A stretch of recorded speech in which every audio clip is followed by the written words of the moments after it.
দর্শক, স্বাগত জানাই মোহনা টেলিভিশনের রাজনীতি বিষয়ক টকশো ভিন্ন মাত্রায়।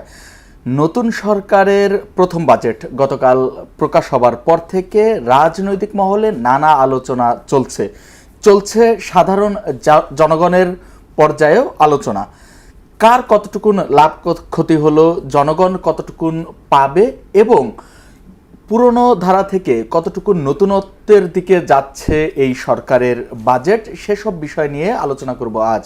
অনুষ্ঠানের পুরোটা সময় জুড়ে আপনাদের সঙ্গে আছি আমি রনি রেজা, এবং আজ আলোচনা করবার জন্য স্টুডিওতে আছেন ঢাকা বিশ্ববিদ্যালয়ের অর্থনীতি বিভাগের অধ্যাপক ডক্টর শাহাদাত হোসেন সিদ্দিকী। স্বাগতম আপনাকে। শাহাদাত ভাই, আমি প্রথমে যে প্রশ্নটি করতে চাই, ইন্ট্রোতে বললাম যেমন যে প্রত্যেকটি বাজেটের সঙ্গে তো পরবর্তী বাজেটের ভিন্নতা থাকে, আবার কিছু কমন বিষয়ও থাকে। আমরা এই বাজেটে আসলে নতুন কি পেলাম, ভিন্নতা কি পেলাম? দেখেন, ভিন্নতা বলতে যদি আপনি চিন্তা করেন, সেটা হচ্ছে যে আপনি পরিমাণগত ভিন্নতা দেখতে পারেন এবং আইটেম স্পেসিফিক ভিন্নতা দেখতে পারেন। যেমন ব্রড ক্যাটাগরিতে যদি আমরা দেখি, বাজেট আসলে একটা পূর্ণাঙ্গ স্ট্রাকচার আছে, সেই স্ট্রাকচারের মাধ্যমে একটা সরকার আসে অথবা একটা সরকার যখনই বাজেট দেয় সেই স্ট্রাকচারের মধ্যে সেই চেঞ্জগুলো নিয়ে আসে। যেমন আমি যদি স্বাভাবিক দৃষ্টিকোণ থেকে পরিবর্তনের কথা বলি, যেটা বলছি পরিমাণগত দিক থেকে, যেমন বিগত সরকারগুলো বছরের পর বছর যে প্রতি বছর যে বাজেট হয়, সেই বাজেটের দিক যদি বিবেচনা করেন তাহলে দেখবেন প্রত্যেকটা বাজেট বৃদ্ধি সাধারণত 10% থেকে 12% পর্যন্ত, আর এই বছরের বাজেট বৃদ্ধি সেটা 18 থেকে 20%। স্বাভাবিকভাবেই মানুষ কিন্তু বলছে যে সরকার যে পরিমাণ আয় করছে তার থেকে বাজেটটা অনেক বড় মনে হচ্ছে, কারণ আপনি তো একসাথে 20% বৃদ্ধি কোনো সময় দেখেন নাই। আচ্ছা, এই যে মানুষ বলছে, আশ্চর্য হচ্ছে, সরকার কি আসলে এই মানুষকে আশ্চর্য করবার জন্যই, নাকি এই বাজেটটি বাস্তবায়ন করবার মানে একটা আকাঙ্ক্ষা থাকে? আমরা বিগত দিনেও দেখেছি যে বড় বড় বাজেট আসে কিন্তু সেগুলো ফেইল করে, শেষ পর্যন্ত বাস্তবায়ন হয় না। এটি নিয়েও কিন্তু নানা মহলে কথা উঠছে যে এটি অনেক চ্যালেঞ্জের হবে। আপনার কি মনে হয়?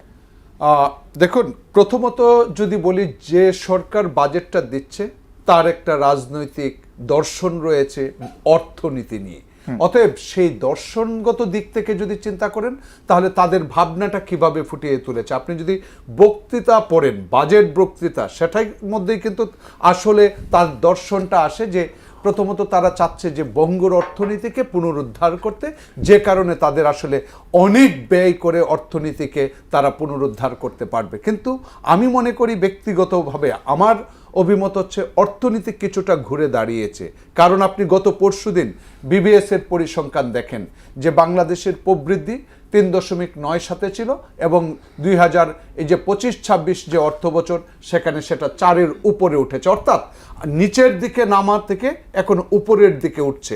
এই সরকার এখন উপরের দিকে ওঠানোর জন্য তারা বলছে যে আসলে এখানে অনেক ব্যয় করতে হবে যাতে সামগ্রিক চাহিদা বাড়ে, বিনিয়োগ বৃদ্ধি পায়, ব্যবসা বান্ধব পরিবেশ তৈরি হয়, অর্থাৎ সেই লক্ষ্য। আমি মনে করি এটা একটা স্বপ্নের বাস্তবায়ন নির্ভর করবে অনেক বিষয়ের উপর, যেটা আপনার দ্বিতীয় প্রসঙ্গ, যে আমি ব্যক্তিগতভাবে কি চ্যালেঞ্জ দেখতে পাই।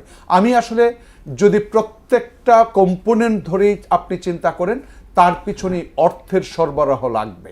এখন প্রশ্ন হচ্ছে অর্থের সরবরাহটা এত মসৃণ কিনা। আমি মনে করি মসৃণ না, কারণ আমি যদি বাংলাদেশের এনবিআর এর দক্ষতা এই 54-55 বছরের ইতিহাসে দেখে থাকি, তাহলে এনবিআর এক বছরে এত শক্তিশালী হয়ে যাবে যে 4 লাখ টাকা অর্জন করতে পারবে, সে 6,05,000 কোটি টাকা এক বছরের মধ্যে অতিরিক্ত সংগ্রহ করতে পারবে 2 লাখ কোটি টাকা। এটা এনবিআর এর সক্ষমতার, আমি বলছি বর্তমান সক্ষমতার সাথে যায় না।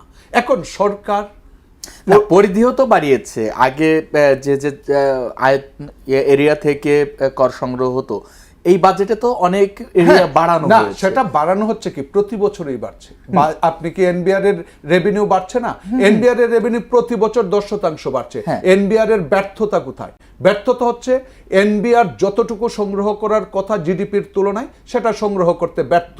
পৃথিবীর মধ্যে সবচেয়ে অথর্ব হিসাবে এনবিআরকে দায়ী করা হয়, কারণ হচ্ছে পৃথিবীর মধ্যে সর্বনিম্ন ট্যাক্স জিডিপি রেশিও বাংলাদেশের, সাউথ এশিয়ার মধ্যে সর্বনিম্ন। তাহলে আপনি কি মনে করেন দক্ষিণ এশিয়ার মধ্যে বাংলাদেশ সর্বনিম্ন পজিশনে আছে? যদি সর্বনিম্ন পজিশনে না থাকে তাহলে এনবিআর কেন ট্যাক্স জিডিপিতে সর্বনিম্ন না, অবস্থা? আবার আমরা তো প্রায়ই দেখি গণমাধ্যমে কাজ করবার কল্যাণে, আপনি একজন সচেতন নাগরিক অর্থনীতিবিদ হিসেবে নিশ্চয়ই দেখেন যে অনেক বড় বড় গ্রুপ অফ কোম্পানি, অনেক ব্যবসায়ী যে কর ফাঁকি দেয় সেই সংবাদ আসে। এরপরে নানাজন করের যে ফাঁক ফুকর থেকে যায়, জি। এই জায়গাটা টাইট করা জরুরি কিনা? আপনি যে কথাটা বললেন সেটা তো আপনি বললেন যে আপনি জানেন, বিষয়টা হচ্ছে জানেন মানে কি, করকে আমি সংগ্রহ করব? কর সংগ্রহ করার দায়িত্ব রাষ্ট্র কাকে দিয়েছে?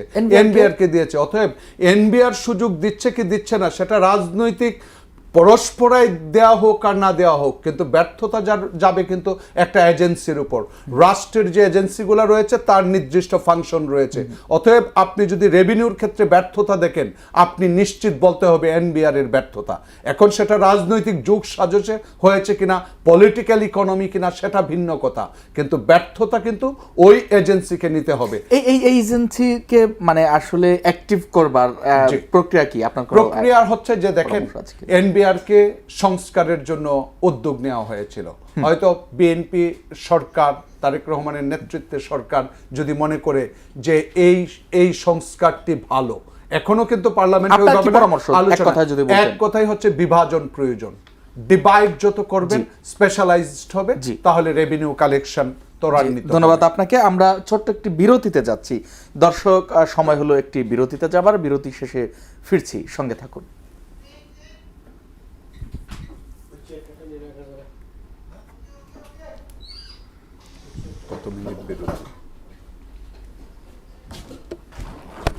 আসসালামু আলাইকুম ভাই, কেমন আছেন?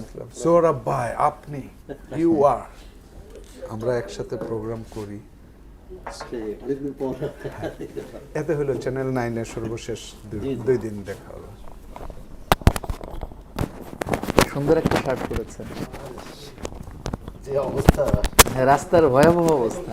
আমিও একদম লাস্ট মোমেন্টে এসে পৌঁছেছি, বোধহয় 2-3 মিনিট থাকতে। মোটরসাইকেল নিয়ে এসে এই অবস্থা। যাক, মোটামুটি আলোচনা শুরু করে দিয়েছেন।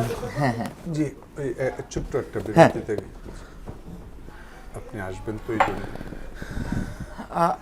ভাইয়া একটু এখন এইবার একটু ব্যালেন্স করেন, যেহেতু এইবার আমরা 3 জন। তাহলে না, আরেকটু কথা মাঝে, বলবো তো একটু। আরেকটু মাঝে যেতে না হবে। না না, হ্যাঁ, কথা আপনি আপনার মতোই না বলবেন। না, মানে বলছি কথার দেখতে তো আপনার সঙ্গে কিন্তু আবার বেশি ঘুরে না যান, কারণ ওই পাশে আরেকজন আছে যেহেতু। ওকে, নো প্রবলেম। সৌরভ ভাই ফোন সাইলেন্ট আছে, মাইক্রোফোন টেস্ট করবেন না ভাই? একটু কথা বলুন। হ্যাঁ, শোনা যাচ্ছে? ওকে, ফোন সাইলেন্ট আছে না ভাইয়া? হ্যাঁ, ঠিক আছে। ওকে, ভাই আপনাকে এই পরিচয় করাবো। ক্যামেরা, হ্যাঁ।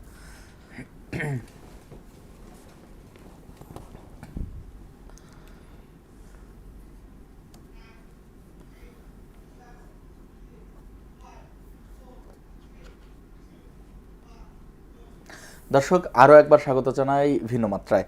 আমরা বিরতি শেষে ফিরলাম আরও একজন অতিথি নিয়ে। আমাদের সঙ্গে যুক্ত হয়েছেন জ্যেষ্ঠ সাংবাদিক ও রাজনীতি বিশ্লেষক কবি সোহরাব হাসান।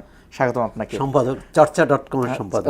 চর্চা.com এর সম্পাদক সোহরাব ভাই, স্বাগতম আপনাকে। আমরা আলোচনা করছিলাম বাজেট নিয়ে তো গতকাল থেকে প্রচুর আলোচনা হচ্ছে। তো শাহাদাত ভাই বলছিলেন যে এই বাজেটটা অন্য বাজেট থেকে ভিন্নতা কোথায়? আমরা একটি সংবাদ আজকে বাসদের পক্ষ থেকে বাজেট প্রতিক্রিয়ায় তারা বলেছে যে সরকার সেই পুরনো পথেই হাঁটছে। নাহিদ ইসলামও বলেছেন যে এটি চানাচুরের মতো, কোনো উপকারিতা নেই, খেলে হয়তো টেস্ট পাওয়া যায়। তো আসলে এই সমস্ত মুখরোচক বক্তব্য ভিন্নতার বাইরে আর কি ভিন্নতা আছে আপনার কি মনে হয়? না, এনসিপি এবং জামাত ইসলামী তো ছায়া বাজেটও দিয়েছে, সুতরাং তাদের সমালোচনার আগে নিজেদের দিকে তাকানো দরকার, আত্মসমালোচনাও দরকার। বিশেষ করে এর চেয়ে কি ভালো বাজেট দিতে পারতো এই সময়ে। প্রথমত হচ্ছে যে একটা ভঙ্গুর অর্থনৈতিক অবস্থার মধ্যে আছে দেশ। দ্বিতীয় হচ্ছে যে সরকার জনগণের প্রতি সরকার যে প্রতিশ্রুতি, নির্বাচনী ইশতেহার, সেটি দেখার বিষয়। তার চেয়ে বড় যে বাজেট তো 18 কোটি মানুষের এখন, এবং 18 কোটি মানুষকে সামনে রেখেই কিন্তু বাজেট দিতে হবে, এবং সেই চেষ্টা কিন্তু এই বাজেটে আছে। হ্যাঁ। যে সাধারণ মানুষ, এবং দেখুন 60টি পণ্যের দাম কমিয়েছে, এবং চাল, ডাল, আলু ইত্যাদি সহ যেগুলো অত্যন্ত নিত্য প্রয়োজনীয়। আর এটি একটি ভালো পদক্ষেপ বলতে হবে। আর দ্বিতীয় হচ্ছে যে ফ্যামিলি কার্ড এবং সরকারের যেসব প্রতিশ্রুতি, মানে জনবান্ধব, অর্থাৎ সামাজিক সুরক্ষা কর্মসূচিকে জোরদার করা হয়েছে। এটি যে আগে ছিল না তা না, আগে ছিল, কিন্তু এটি হচ্ছে মানুষকে খাইয়ে বাঁচানো। অর্থনীতির যে গতিশীলতা সেটা আসবে বিনিয়োগ যদি বাড়ে, কর্মসংস্থান হবে, কর্মসংস্থান বাড়লে বেকারত্ব কমবে, এবং রপ্তানি বাড়বে, আমদানি কম করতে হবে। কারণ আমরা একটু শেষ বিচারে কিন্তু আমরা আমদানি নির্ভর দেশ, সে জ্বালানি থেকে খাদ্যপণ্য সবটাই আমদানি করতে হয়। এই একটা পরনির্ভর অর্থনীতি, এটাকে স্বনির্ভর করার একটা রূপরেখা দিয়েছে সরকার, কিন্তু সেটা কিভাবে করবে? এখানে বড় যে প্রশ্নটি, স্বাদ ও সাধ্যের সমন্বয় কিভাবে হবে। 9 লাখ কোটি টাকার 38,000 কোটি টাকার বাজেট, তার মধ্যে কিন্তু পরিচালন ব্যয় হচ্ছে 6 লাখ কোটি টাকার বেশি, এবং মানে উন্নয়ন খাতে হচ্ছে 3 লাখ কোটি টাকার বেশি। এখন না এই 9 লাখ কোটি টাকা কোত্থেকে পাবে? তার মধ্যে সরকার ধরেছে যে রাজস্ব বিভাগ থেকেই তারা একটা বড় ধরনের অর্থ পাবে। তারপরও কিন্তু 2 লাখ সরকারের হিসাবেই 2 লাখ কোটি টাকার বেশি হচ্ছে ঘাটতি। এই ঘাটতিটা দেশীয় এবং বিদেশি উৎস থেকে নিতে হবে। দেশীয় উৎস থেকে নিলে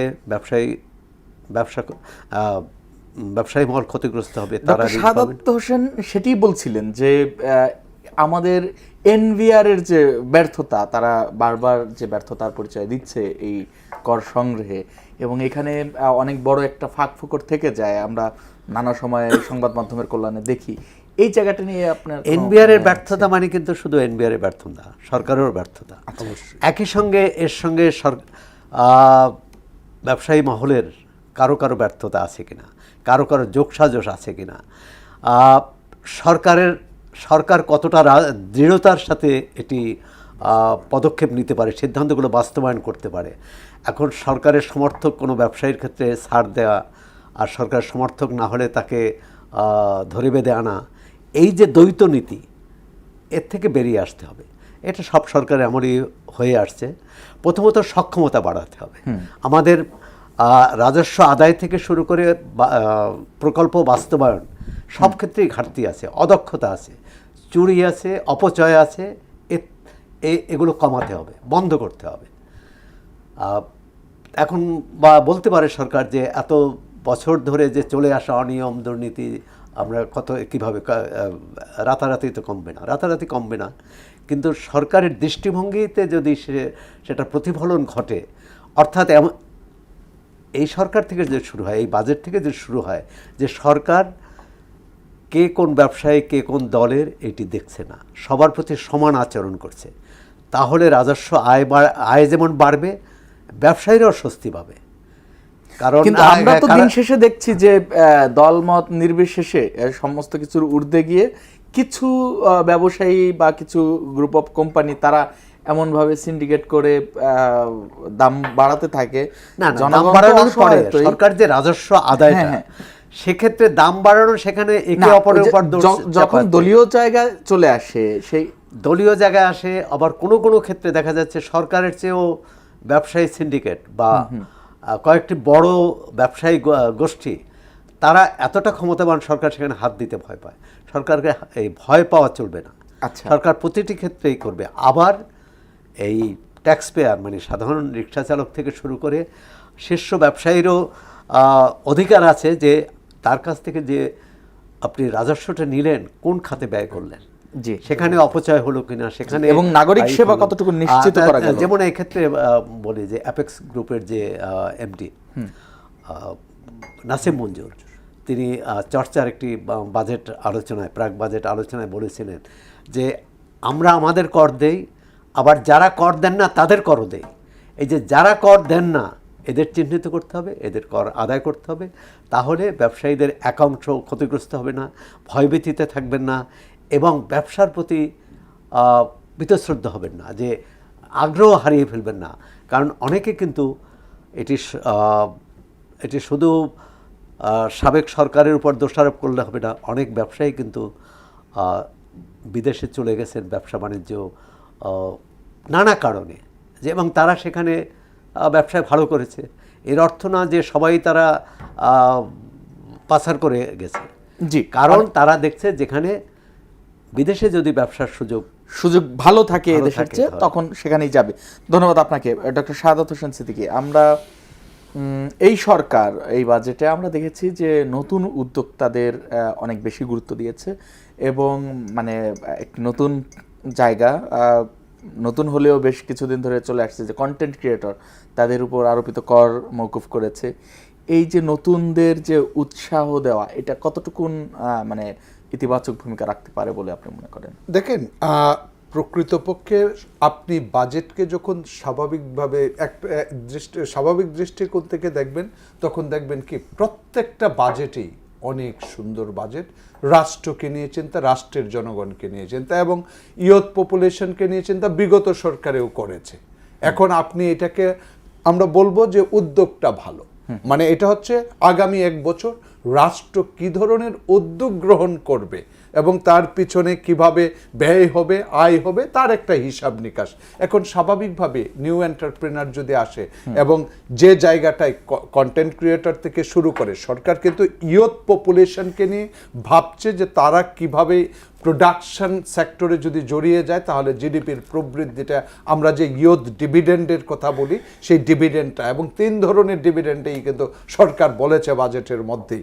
অতএব সমস্ত ডিভিডেন্ডগুলো যদি সরকার নিতে পারে তাহলেই প্রবৃদ্ধি বাড়বে, এবং সেই প্রবৃদ্ধির স্বপ্নটাও কিন্তু আমাদেরকে দেখিয়েছেন যে আমরা যদিও এবার 4.04% প্রবৃদ্ধি অর্জন করেছে, আগামী বছর আমরা 6.5% প্রবৃদ্ধি অর্জন করব। এখন সেই প্রবৃদ্ধির জন্য সোহরাব ভাই যেটা বলেন যে বিজনেস প্রোডাকশন সেক্টর, সহজ কথা, এটাকে একটা বড় ধরনের রোল প্লে করতে হবে, কারণ প্রবৃদ্ধি বাড়ানোর জন্য বিনিয়োগ বাড়াতে হবে। এখন আপনি বলতেই পারেন যে বিনিয়োগ বাড়বে কিভাবে, এই চ্যালেঞ্জগুলো দেখে বলেই তো সমালোচনা হয় এবং আলোচনা হয়। বিষয়টা হচ্ছে ব্যাংক আমাদের আর্থিক প্রতিষ্ঠান ভঙ্গুর, এই ভঙ্গুরতার পিছনে যে কারণ, সেই কারণ উদ্ঘাটন করতেই পারে না 1.5 বছরে অন্তর্বর্তী সরকার। অতএব এই সরকার যদি এখন এর উপর থেকে আরও 1 লাখ কোটি টাকার উপর 1,12,000 কোটি টাকা নিয়ে নেয়, তাহলে প্রাইভেট সেক্টর কিভাবে প্রসারিত হবে, সেই বিষয়গুলাই কিন্তু এখন আলোচনার বিষয়। যে সরকার আসলে যে স্বপ্নটা দেখেছে তার বাস্তবায়নের যে পথরেখা, সেই পথরেখাটা আসলে বাস্তবায়নটা করবে কিভাবে, তার উপরে কিন্তু 1 বছর পর ফয়সালা হবে যে সরকারের স্বপ্নগুলা কতটুকু সত্যি আর কতটুকু দূরে। সরকারের একটা নির্দিষ্ট রোডম্যাপ থাকে এবং সরকার একটি পরিকল্পনা নিয়েই হয়তো আগায়। আমরা সেখানে নানা রাজনৈতিক জটিলতা দেখতে পাই, আমরা নাগরিক জটিলতা দেখতে পাই, এবং প্রাকৃতিক কিছু চলে এলে তো সেটি আরও মরার উপর খাড়ার গা হয়ে যায়। আমরা দেখি সোহরাব ভাই বলছিলেন যে 60টি পণ্যের দাম কমানোর উদ্যোগ নিয়েছে সরকার, অর্থাৎ কর মওকুফ করেছে বা কর ছাড় দিয়েছে কারণে কমার কথা, এটি প্রত্যেক বাজেটে থাকে, কিন্তু পরবর্তীতে দেখা যায় একটি পণ্যের দামও মানে কমা তো দূরে থাক, স্থিরও থাকে না, সেগুলো বাড়তে থাকে। এই জায়গাটা আসলে কিভাবে সরকার নিশ্চিত করতে পারবে? দেখেন, খুবই গুরুত্বপূর্ণ প্রশ্ন। যেমন এই সরকার 60টি পণ্যের উপর সোর্স ট্যাক্স যখন কমানো হচ্ছে, প্রকৃতপক্ষে আমাদের সবাই আসলে এই সোর্স ট্যাক্স বাদ দিলে সামান্য পরিমাণ হলেও দাম কমার কথা, কিন্তু প্রকৃতপক্ষে আমরা কখন এর সুফলটা পাই না। কারণ হচ্ছে এর সাথে জড়িত রয়েছে উৎপাদন খরচ। এখন আপনাকে সোর্স ট্যাক্স যতটুকু রিলিফ দিল, উৎপাদন খরচ তার থেকে বেড়ে গেল, তখন জিনিসপত্রের দাম কি আর আগের সমান থাকবে নাকি আগের চেয়ে বেশি হবে? তাহলে আগের চেয়ে বেশি হবে না, এটা ফাঁকি না, তাহলে আরো বেশি হতো। মানে বোঝার বিষয়টা এরকম, আপনি ইম্পোর্ট করতেন ধরেন কোনো কিছু ডলার দিয়ে, সেই ডলার কিনতেন 80 টাকায়, 140 টাকায় কিনছেন। সরকার আপনাকে ট্যাক্স মওকুফ করছে 2 টাকা, কিন্তু আপনার ইম্পোর্ট কস্ট বেড়ে গেছে 5 টাকা। তাহলে জিনিস কি আগের দামে থাকবে? সেটা থাকবে না। কিন্তু সরকার যদি এই 2 টাকাও না কমাতো, তাহলে আপনাকে আরো বেশি দামে আরো 2 টাকা বেড়ে যেত। এটা এক ধরনের রিলিফ, অর্থাৎ বেশি দাম বেড়ে যেত সেটা কম, আর যদি দাম না বাড়ে তাহলে স্বস্তি। তো জনগণ প্রকৃতপক্ষে স্বস্তিটা কখন পায় জানেন? যে আমার ইম্পোর্ট কস্ট বাড়ে নাই, প্রোডাকশন কস্ট বাড়েনি, কিন্তু আমার সোর্স ট্যাক্স সরকার কমিয়ে দিয়েছে, অতএব আমার রিয়েল ইনকাম, প্রকৃত যে আয় সেটা বেড়ে গিয়েছে। অর্থাৎ আমি আগে যে আয় করতাম তা দিয়ে আমি যে পরিমাণ দ্রব্য সামগ্রী কিনতাম তার থেকে আমি বেশি কিনি, যে কারণে আমরা অধিকতর কল্যাণ নিশ্চিত করতে পারত সরকার। কিন্তু যদি প্রকৃতপক্ষে মূল্যস্ফীতি আপনার এই যে যতটুকু কমছে সেটা যদি মূল্যস্ফীতি খেয়ে ফেলে, তাহলে জনগণ আর স্বস্তিতে থাকে না, তখন জনগণ অস্বস্তিতে পড়ে যায়। জি, ধন্যবাদ আপনাকে। সোহরাব হাসান, আজকে বাজেট পরবর্তী সংবাদ সম্মেলনে অর্থমন্ত্রী বলেছেন যে সরকারি চাকরিজীবীদের বেতন বাড়লে দুর্নীতি কমবে। আমরা তো অতীতেও দেখেছি, অতীতের সাথে তো কম্পেয়ার করতেই হয়, সরকারি চাকরিজীবীদের বেতন বাড়ানো হয়। একবার সম্ভবত আওয়ামী লীগ সরকার প্রথমবার এসে 2009 সালে, পরে 2015 সালে, হ্যাঁ সর্বশেষ 15 সালে সর্বশেষ, কিন্তু 9 সালের পরে এসে একবার দ্বিগুণ করে ফেলেছিলেন। সেটাই 15 সালে বাস্তবায়ন হয়েছে। আগের পে স্কেল, হ্যাঁ হ্যাঁ, আগের পে স্কেলটা দ্বিগুণ করে ফেললেন। তারপরে কি কমেছে, বা এইটি কি আসলে কমবার রাখে? দুটো, একটা হচ্ছে আমাদের তো বৈষম্যমূলক অর্থনীতি, আমাদের হচ্ছে উপর থেকে চুয়ে পড়ে নিচে, সেটাকেই আমরা ধরে নেই যে হিস্সা মানে ভাগ করি। প্রথম হচ্ছে সরকারি কর্মচারীদের বেতন বাড়ানো অযৌক্তিক নয়। 11 বছর হয়ে গেছে, সে সময় যে বেতনের হার যতই হোক 11 বছরে এক জায়গায় থাকে না। প্রতি বছর যদি 5%, এখন তো 9% আপনার মূল্যস্ফীতি, তাহলে তো অন্য কিছু বাদ দিয়ে 4 বছর ধরে ডাবল ডিজিট 9% আপনার এই বাড়ানো দরকার বেতন প্রতি বছর। তাহলে 10 বছরে কত হয়? 90%। এবং কোনো কোনো ক্ষেত্রে হয়তো 90% বা কোনো কোনো ক্ষেত্রে একটু কম বেশি আছে। আর এটি অযৌক্তিক না। কথা হচ্ছে আমাদের অর্থনীতি, সেটি যেমন বেসরকারি খাত, তারা সেটি এটার সাথে সমন্বয় করে তাদেরও সেখানেও বেতন ভাতা বাড়াতে হবে। হ্যাঁ, আমাদের তৈরি পোশাক শিল্পে কিন্তু এর মধ্যে 2 বার বেতন বাড়ানো হয়েছে, কিন্তু সেটা খুবই কম, মানে চাহিদার তুলনায় খুবই কম। এখন পুরো আমাদের যে বেতন কাঠামো, মজুরি কাঠামো, সেটা হচ্ছে যে এই যে আমরা যুক্তরাষ্ট্রে বা ইউরোপীয় ইউনিয়নে যে সস্তায় তৈরি পোশাক পাঠাতে পারছি, কী কারণে, এবং লাভও করছি, কারণ একমাত্র আমাদের খাত যে প্রবাসী আয়ের পরই হচ্ছে তৈরি পোশাক। পারছি এই কারণে যে আমাদের এখানে শ্রম সস্তা, এই সস্তা শ্রমে আর কোথাও পোশাক তৈরি করতে পারবে না, পণ্য দিতে পারবে না। তার উপরে এটার মধ্যে একটা সমন্বয় আছে, শুল্ক নীতি, না সেটা আসে। আমাদের যদি বিকল্প থাকতো, তাহলে আমরা যুক্তরাষ্ট্রের কাছে তৈরি পোশাক বিক্রি করব না। আমাদের অন্য বাজার নেই, অন্য বাজার আমরা খুঁজতে পারিনি, বা এই সম্ভাবনা নেই, অথবা মানে এক্ষেত্রে যে মানে এটা তো অনেক আগে থেকে উদ্যোগ নিতে হবে। আজকে খুঁজলেই তো নতুন বাজার পাবো না। আর সবাই নতুন বাজারের কথা বলে, তো আর শেষমেশ হয় না। সেটি শ্রম বাজারের ক্ষেত্রেও সত্য, তৈরি পোশাকের ক্ষেত্রেও সত্য। আর আমাদের রপ্তানিটা, এই যে যুক্তরাষ্ট্র সুবিধাটা নিতে পারছে বা চাপ দিয়ে অন্যায় সুবিধা আদায় করেছে, সেটা হচ্ছে আমরা এই তৈরি পোশাকের উপরে একমাত্র নির্ভরশীল বলে। আমাদের যদি আরও 5টি পণ্য থাকতো রপ্তানিযোগ্য, তাহলে কিন্তু আমরা প্রতিযোগিতা করতাম, এমনকি তৈরি পোশাকের প্রতি কম নজর দিতাম। কারণ এখন এটি দোহাই দিচ্ছে সরকার, মানে তৈরি পোশাক শিল্পের যারা মালিক বা ব্যবসায়ী, তারা হচ্ছে যে তৈরি পোশাক ধরে রাখতে হবে, এই বাজারটা ধরে রাখতে হবে। সরকারে হচ্ছে যে বৈদেশিক আয় ধরে রাখতে হবে।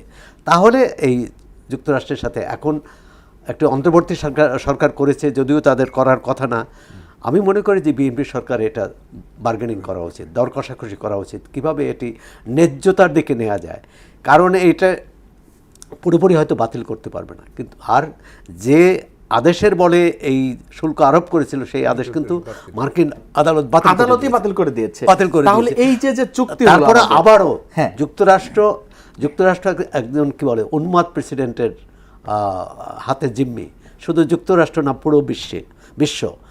এরপরে আরও 10% কর আরোপ করেছে বাংলাদেশ সহ 60টি দেশে, যেখানে বাধ্যতামূলক শ্রম নেওয়া হচ্ছে, সেটা শিশু শ্রম হোক অথবা মানে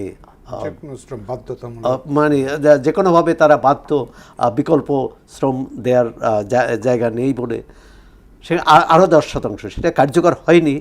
এখন একটা ভয়াবহ অবস্থার মধ্যে আছে। এর মধ্যে সরকার, বলবো যে বাজেট তার সরকারের সদিচ্ছা প্রকাশ করেছে যে সরকার সংকট থেকে উত্তরণ ঘটাতে চায়। এখন ঘটাতে পারবে কিনা এটা সমাজ মানে আমাদের আর্থ সামাজিক বিভিন্ন যে অ্যাক্টর কুশীলব সবার সদিচ্ছার উপর নির্ভর করবে। এখন ব্যবসায়ীদের সহায়তা করতে হবে, আবার ব্যবসায়ীরা যাতে ব্যবসা বাণিজ্য পরিচালনা করতে পারে সেজন্য সরকারকে সহযোগিতা করতে হবে। বিশেষ করে অবকাঠামো, জ্বালানি এবং জ্বালানির যে নিশ্চয়তা দিতে হবে, আমলাতান্ত্রিক জটিলতা কমাতে হবে। ব্যবসায়ীদের অনেক ক্ষেত্রেই কিন্তু বেশ যৌক্তিক দাবি আছে। যেমন আপনি যদি পণ্য আনা নেওয়ার ক্ষেত্রে, পণ্য খালাসের ক্ষেত্রে, আমদানি রপ্তানির ক্ষেত্রে তাদেরকে ভোগান্তির মধ্যে পড়তে হয়। আপনি 3 দিন যদি পণ্য আটকে থাকে বন্দরে, 3 দিনের জন্য তাকে মাসুল গুনতে হয়। এই জায়গাগুলোতে আমাদের কাঠামোগত সক্ষমতা তৈরি করতে হবে। সেটি একেবারে গ্রামের ইউনিয়ন পর্যায়ের একটি সড়ক নির্মাণ হোক, আর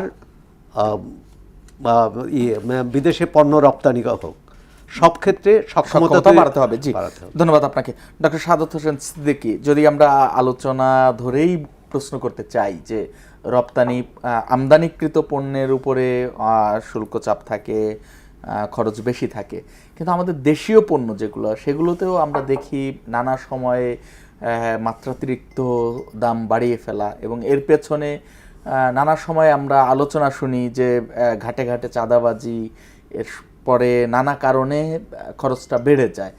এই জায়গাটায় নজর দিলে জনগণের একটু স্বস্তির জায়গা হতে পারে কিনা? দেখেন, সরকার যদি মূল্যস্ফীতি আসলেই নিয়ন্ত্রণ করার জন্য মাঠে নামে, তাহলে প্রকৃত পক্ষে আমরা জানি যে সিন্ডিকেটেড এইসব শব্দগুলো আমরা অতি পরিচিত কথা হচ্ছে, এবং কোথায় কোন ধরনের চাঁদাবাজি হয় সেগুলাও আমরা অনেক শুনি। এই জায়গাগুলোকে ভালোভাবে হ্যান্ডেল করতে হবে, এবং এই ম্যানেজমেন্টটা নির্ভর করবে আসলে সরকারের দক্ষতার উপর, এজেন্সিগুলোর দক্ষতার উপর কতটুকু। কারণ আপনি কিন্তু সিন্ডিকেট আছে বললেই সিন্ডিকেট আছে, কিন্তু কোথায় অস্তিত্ব দেখান, তার বিরুদ্ধে একটা পানিশমেন্ট দেখান, তখন কিন্তু আমরা আর সেটা দেখতে পাই না। যার কারণে বছরের পর বছর এটা হচ্ছে যে কাইন্ড অফ দুর্নীতির মতোই। এই আপনি যখন প্রাইস বাড়াচ্ছেন রাষ্ট্রে, জিনিসপত্রের অন্য সব কিছু স্থির, কিন্তু দ্রব্যের দাম বাড়িয়ে দিলেন, এই যে দ্রব্যের দাম বাড়াচ্ছেন সেটাও তো এক ধরনের ক্রাইম। তাই এই জায়গাগুলো হচ্ছে কি অ্যাড্রেস করা। আমরা দেখা গেছে যে অ্যাড্রেস করি না, সরকার কোনোভাবেই। আমরা রাজনৈতিক অর্থনীতিটা খুব গুরুত্বপূর্ণ। আসলে অর্থনীতির মতো চলে, রাজনীতি, কিন্তু রাজনীতির সবসময় অর্থনীতিকে উপর কিন্তু প্রভাব থাকে। অতএব রাজনৈতিকভাবে যদি আসলে আবার অর্থনীতির প্রভাব তো রাজনীতির উপরে দেখি না, অর্থনীতি এটা কম অলওয়েজ না। যদি বলি এটা এস্টাবলিশড যে পলিটিক্স এবং ইকোনমিক্স, পলিটিক্স অলওয়েজ ডমিনেটস ইকোনমিক্স, এই নিয়ে কোনো সন্দেহ নেই। কিন্তু অর্থনীতিটাকে কেন্দ্র করেই রাজনীতিটা আসলে পরিচালিত হয়। যে অর্থনীতি যদি যে যত বড় দেখবেন তত বড় রাষ্ট্র মানে কি, বৃহৎ রাষ্ট্র মানে করাপশন নাই, করাপশন ইজ এভরিওয়্যার। কিন্তু করাপশনটা কোন ধরনের হচ্ছে, দিস ইজ ইম্পর্টেন্ট। আমেরিকায় কি করাপশন নেই? করাপশন আছে, কিন্তু বাংলাদেশের করাপশনের মূল কারণটা কি? বাংলাদেশকে সমস্যাটা কোথায়? সমস্যাটা হচ্ছে আপনি দেশের সম্পত্তিটা বিদেশ পাচার করে দিচ্ছেন। তার মানে দেশের ভিতর যদি থাকে, তখন আপনি আইদার জমি বানান, বিল্ডিং করেন, যাই করেন, ইন্ডাস্ট্রি করেন, আপনি কিন্তু একটা কাজে ব্যবহার করবেন। অতএব সেই জায়গায় আপনার মূলধন ব্যবহার হবে, শ্রমিক ব্যবহার হবে, কিন্তু আমাদের মূলত হচ্ছে যে টাকাটা সেটা পাচার হয়ে যায় বিদেশে। বাংলাদেশের টাকা পাচার হয় বলেই কিন্তু দেশের জিডিপির আমরা না, যারা অবৈধভাবে উপার্জন করছে তারা তো তাদের নিরাপত্তা নিশ্চিত করতেই পাচার করছে, তারা তো এই দেশে সিকিউর না যে হ্যাঁ সেই জায়গাটাই তো আগে সরকারকে কি নিশ্চয়তা। এখন সরকার তো এটাও করতে পারবে না যে আপনি অবৈধভাবে সম্পদ অর্জন করলেও সরকার কিছু বলবে না, আপনি নিরাপদ পাচার করবেন না। দেখেন এটাও তো করা আনটার্ডের যায় যে না। রিপোর্টে সেটা হচ্ছে অন্তর্বর্তী সরকারের আমলে আমরা কি পাচার বন্ধ ছিল কিংবা পাচার হয় নাই, ব্যবসায়ীরাই তো পাচার করেছে, সেটা তো রিপোর্টের মধ্যে স্পষ্ট হয়েছে যে এক্সপোর্ট ইম্পোর্টের আড়ালে পাচার হয়েছে। এবং দেখেন আমরা যদি রেমিটেন্সের দিকে তাকাই স্পষ্টতই বিগত আওয়ামী লীগের 15 বছরের সময়ের দিকে তাকান 22 থেকে 23 ম্যাক্সিমাম 23 বিলিয়ন আসতো, এখন যখন 36 বিলিয়ন আসে তাহলে আপনি বুঝছেন 13 বিলিয়ন যে হুন্ডি হতো, এটা তো স্বীকার করার বিষয় নাই, মানে মানুষ স্পষ্ট। অতএব 13 বিলিয়ন মানে কত 1.5 লাখ কোটি টাকা, তাহলে 1,72,000 কোটি টাকা যদি দেশের ভিতরেই প্রবেশ করতে না দেন এই দেশটা সামনের দিকে যাবে কিভাবে? এই জন্য সবচেয়ে বেশি প্রয়োজন হচ্ছে রাজনীতিবিদদেরকে সৎ হওয়া, একই সাথে রাজনীতিবিদরা যদি সৎ হন তাহলে কিন্তু সৎভাবে রাষ্ট্র পরিচালনা করতে পারেন, তখন এই যে জিনিসগুলা নিয়ন্ত্রণ করতে পারেন। কিন্তু রাজনীতি কেন সেন্ট্রাল রোল প্লে করে? কারণ এইখানে যদি তারা কলিউশন করার সুযোগ পায়, আপনি তো কলিউশন করার সুযোগ খুঁজবেন, আতাত খুঁজবেন, আমি 1 কোটি টাকা দিব, আমি আর 1 কোটি 5 কোটি 10 কোটি পাচার করতে চাই। অতএব এই সুযোগগুলা যখন বন্ধ হয়ে যাবে, রাজনীতিটাকে আমাদের আসলে মনে হয় যে স্টেবিলিটিতে কিভাবে প্রতিষ্ঠিত হয় তার উপরেও অনেক কিছু নির্ভর করে। যেমন দীর্ঘদিন ধরে বাংলাদেশ, আমি ব্যক্তিগত আমার পার্সোনাল অপিনিয়ন, রাজনৈতিকভাবে কোনোভাবে স্থিতিশীল হতে পারছে না। আপনি স্বাধীনতার পর থেকে বিভিন্নভাবে আপনি চিন্তা করেন, মনে হবে কোনো কারণে একটা আনসার্টেনিটি রয়ে গেছে। ইভেন একটা সুন্দর নির্বাচন বলেন, অনেক দিন পরে সত্যিকার অর্থে নির্বাচন যেটা হয়েছে সেটা অবাধ নিরপেক্ষ এবং সুন্দর একটা নির্বাচন আমরা যতটুকু দেখছি, এবং সহিংসতাও যদি বলেন সবচেয়ে কম হয়েছে। অতএব সেই জায়গা থেকেও মানুষকে যদি বলবে যে এখানেও মনে হয় কোনো ধরনের একটা অনিশ্চয়তা আসছে, কখন আওয়ামী লীগ আসে, কখন আসে, সেই সংশয়। অর্থাৎ রাজনৈতিক নিশ্চয়তাটা যদি হয় তখন ব্যবসায়ীরাও এই দেশটার মধ্যেই টাকা রাখতো, ব্যবসা করে তখন বাইরে আর পাচার করতো। ধন্যবাদ আপনাকে। সোহরাব হাসান, জামাতে ইসলামী তারা প্রতিক্রিয়ায় বলেছেন যে 3টি বাধা তারা স্পষ্টত দেখতে পাচ্ছেন। মূলত তারা বিদ্যুৎ, গ্যাস ও জ্বালানি তেলের যে দাম বাড়ানো হয়েছে সম্প্রতি, এটির প্রভাব সব ক্ষেত্রে পড়বে, সেটিকেই তারা স্পষ্টভাবে বলেছেন। এর বাইরে আরও অনেক কথা বলেছেন। আপনার কি মনে হয় এই জায়গাটা সরকার কতটা এফোর্ট দিতে পারবে? না, এর দুই দিক থেকেই আছে। এক হচ্ছে জামাতে ইসলামী যে বলেছে যে এই জ্বালানি বিদ্যুতের দাম বাড়লে জনজীবনের প্রভাব পড়বে, মূল্যস্ফীতি বাড়বে। এটা কিন্তু বিকল্প কী ছিল? জ্বালানি তো বৈশ্বিক বাজারে বেড়েছে। এখন দুটো হচ্ছে যে এর মধ্যে বিশেষ করে বিদ্যুৎ জ্বালানি যেহেতু আমদানি করি, সেখানে হয়তো অপচয় কম।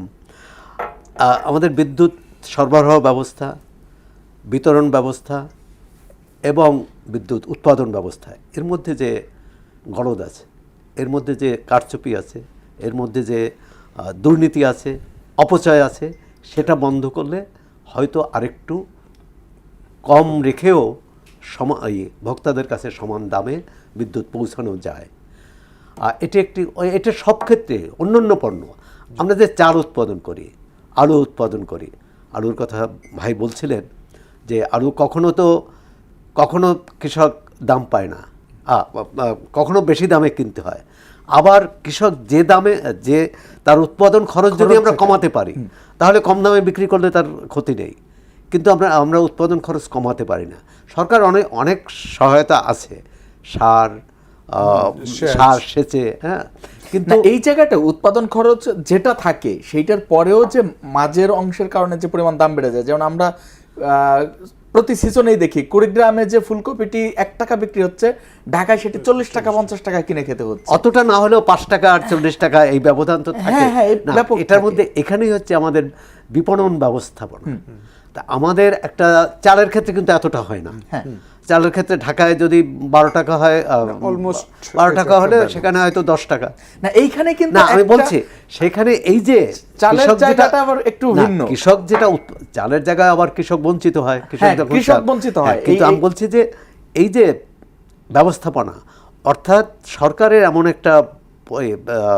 এমন একটা ব্যবস্থাপনা থাকতে হবে যে কুড়িগ্রামের কৃষক যে আলু উৎপাদন করবে সেটি মানে ঢাকায় এসে একই দাম পাবে, মানে ঢাকায় অর্থাৎ কৃষককে ওই দামের নিশ্চয়তা দিতে হবে। হ্যাঁ। এবং যে পরিবহন ব্যবস্থা, সরকার এই যে বড়লোকদের জন্য প্লট তৈরি না করে এই যে কৃষকের উৎপাদিত পণ্যটা যদি ঢাকায় আনার ব্যবস্থা করে, সেটা অনেক বেশি অর্থনীতির জন্য লাভবান হবে। সরকারি ব্যবস্থাপনায় যদি আনা হয়, সরকারি ব্যবস্থাপনা অথবা সরকার মানে ম্যানেজমেন্টের রোলটা প্লে করে, বেসরকারি খাতের সাথেও করতে পারে, যৌথভাবেও করতে পারে। কিন্তু এখানে করতে হবে, প্রথম হচ্ছে গলতটা ধরতে হবে কেন হচ্ছে। আরেকটি হচ্ছে যেটি সবসময় অভিযোগ, এই সরকার যেহেতু 3.5 মাস এই সরকারে হয়তো কিন্তু ইতিমধ্যেই সেটা হচ্ছে যে এই অনিয়ম অপচয় দুর্নীতির সাথে যুক্ত কারা। প্রথমত রাজনৈতিক নেতৃত্ব, যেটা ভাই বলছিলেন যে রাজনীতি ঠিক হলে অর্থনীতিও ঠিক হবে, রাজনীতি ঠিক হলে শিক্ষা ঠিক হবে, স্বাস্থ্যসেবা ঠিক হবে। এখন রাজনীতি যে অসুস্থ হওয়ার পিছনে ক্ষমতার একটা কাজ করে। তো ক্ষমতা আবার মানে সব দলই ক্ষমতার হিস্সাদার, যেমন জাতীয় সংসদে অন্তত যারা আছে, কিন্তু তার মধ্যেও ক্ষমতাসীন দলের প্রতিনিধির যে ক্ষমতা, বিরোধী দলের প্রতিনিধির সেরকম ক্ষমতা না। দেখেন সম্প্রতি সরকার একটা সিদ্ধান্ত নিয়েছে, যেসব জায়গায় সরকার দলীয় সংসদ সদস্য নেই, পুরো নির্বাচিত সংসদ সদস্য নেই, সেসব স্থানে সরকারি দলের নারী সদস্যরা তদারকি করবেন, এমনকি তারা ডিউ লেটার দিতে পারবেন। তাহলে দেখুন কি ধরনের সাংঘর্ষিক। এটা হচ্ছে পুরোপুরি দলীয় দৃষ্টিতে করা। সেখানে ওই রাজনৈতিক দলের সাংগঠনিক তৎপরতা বাড়াক, সেখানে প্রতিদিন সভা সমাবেশ কোনো আপত্তি নেই, কিন্তু সরকারি কার্যক্রমে যখন হস্তক্ষেপ করবে, তখন যাকে ওইখানকার যে দলেরই হোক, জনগণ যাকে ভোট দিল, আর যিনি তার জনগণ তো কোনো অপরাধ করেনি, যে বিরোধী দলের সংসদ সদস্যকে ভোট দেওয়ার কারণে তার ক্ষমতা যদি খর্ব করা হয়, তাহলে তো একটা বার্তা যায় যে তোমরা বিরোধী দলকে নির্বাচিত করো না। কিন্তু সরকার বলছে যে উন্নয়ন তদারকি করবে নারী সংসদ সদস্যরা, তাই তো? আচ্ছা, এই নির্বাচিত সংসদ সদস্যদের কাজ কি? তারা কি এলাকার উন্নয়নের জন্য, নাকি সংসদে আইন পাশের জন্য? বা আমাদের আর্থসামাজিক অবস্থায় শুধু আইন পাশের জন্য না, এমনকি উন্নত দেশেও সেখানে যারা ভোটারদের প্রতি স্থানীয় প্রতিনিধির একটা দায়বদ্ধতা থাকে। যেখানে যে কোনো অন্যায় অবিচার হলে বা কেউ আইনি প্রতিকার চাইলে সহায়তা করে, কিন্তু আইনিভাবে করে। ওখানে এটা দেখা হয় না যে কে লেবার পার্টির সদস্য এবং কে কনজারভেটিভ পার্টির সদস্য, কিন্তু এখানে এটা দেখা হয়। এই ক্ষেত্রেও যেমন এটাও তো হতে পারতো, আমরা যদি এরকম চিন্তা করি যে বিরোধী দলের সংসদ সদস্য যেখানে আছেন, সেই বিরোধী দলের সংসদ সদস্য যেভাবে, সরকারি দলের সংসদ সদস্য যেভাবে দায়িত্ব পালন করবেন, বিরোধী দলের সংসদ সদস্য একইভাবে দায়িত্ব পালন করবেন। আর নারী সংসদ সদস্যদের যেহেতু প্রত্যেকের 5টি আসন মিলে তার আসন, সেখানে তিনি সহায়তা করবেন। সেখানে হতে পারে যে নারী সংসদ সদস্যদের দায়িত্বটা আলাদাভাবে করে দেওয়া, নির্ধারণ করে দেওয়া। এটি হচ্ছে নিয়ত, মানে সদিচ্ছা। সদিচ্ছা না থাকলে, আর সবসময় যদি দেখে আমার দল, সরকারের কিন্তু দল থাকা উচিত না। সরকারি দল থাকবে, কিন্তু সরকারের দল থাকবে না। আমরা শেষ সময়ে চলে এসেছি। একটি প্রসঙ্গ আপনার থেকে আমরা শুনতে চাই, সেটি হচ্ছে বাজেটের সঙ্গে রিলেট করি, যে আমি নাগরিক হিসেবে ট্যাক্স দিচ্ছি, ভ্যাট দিচ্ছি, আমার নাগরিক অধিকার কতটুকু নিশ্চিত হচ্ছে। আজকেও রামপুরাতে প্রকাশ্য গুলির ঘটনা ঘটেছে। এক ছিনতাইকারীর কবলে পড়ে এক নারী রিকশা থেকে ছিটকে পড়ে আহত হয়েছেন, পরে হসপিটালে গিয়ে মারা গিয়েছেন। এই যে চুরি ছিনতাই বেড়েছে, গতকাল ছিনতাইকারীকে ধরতে যে 2 পুলিশ ছুরিকাহত হয়েছে, এর আগে আরো একজন মারাও গেছে। এখন এটাও কিন্তু আমাদের এখানে কিন্তু রাজনৈতিক সদিচ্ছার বিষয় আছে।